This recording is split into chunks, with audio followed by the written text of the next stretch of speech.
You mean the righteousness by which I will be saved is not mine?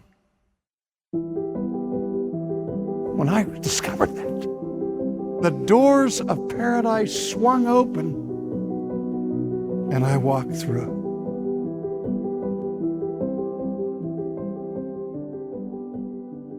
In the gospel, the righteousness of God is revealed from faith to faith, as it is written, the just shall live by faith.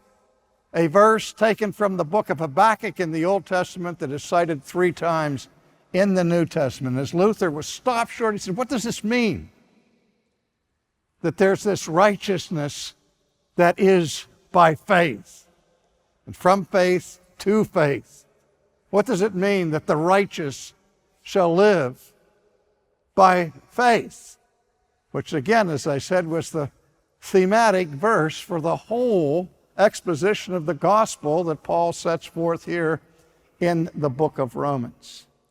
And so the lights came on for Luther, and he began to understand that what Paul was speaking of here was a righteousness that God in his grace was making available to those who would receive it passively, not those who would achieve it actively, but that would receive it by faith, and by which a person could be reconciled to a holy and righteous God. Now, there was a linguistic trick that was going on here too, and it was this, that the Latin word for justification that was used at this time in church history was, it's the word from which we get the English word justification, the Latin word justificare.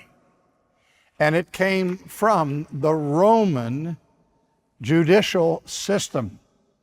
And the term justificare is made up of the word justus, which is justice or righteousness, and the verb, the infinitive, facere, which means to make.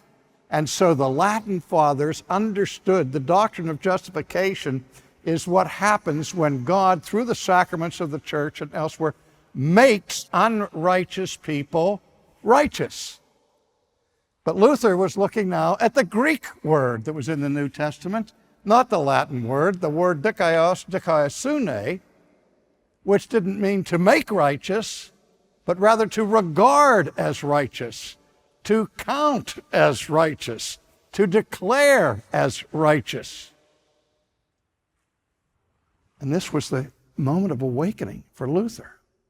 He said, you mean here Paul is not talking about the righteousness by which God himself is righteous, but a righteousness that God gives freely by his grace to people who don't have righteousness of their own.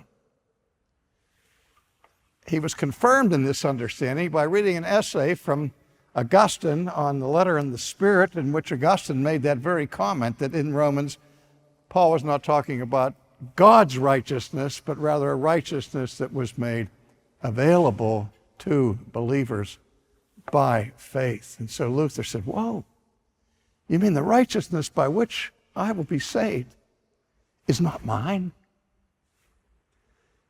It's what he called a justitia alienum, an alien righteousness, a righteousness that belongs properly to somebody else. It's a righteousness that is extra nos, outside of us, namely the righteousness of Christ. And Luther said, when I discovered that, he said, I was born again of the Holy Ghost.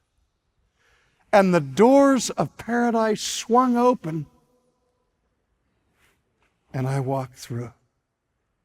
There's no way to understand Luther's tenacity, Luther's unwillingness to compromise on the doctrine of justification by faith alone, apart from this life-changing, born-again experience when for the first time in his life, he understood the gospel and what it meant to be redeemed by somebody else's righteousness. Thanks for listening to Ultimately with R.C. Sproul. This is a podcast from Ligonier Ministries. For more information about Ligonier and to discover thousands of free resources to help you grow in your Christian faith, visit ligonier.org.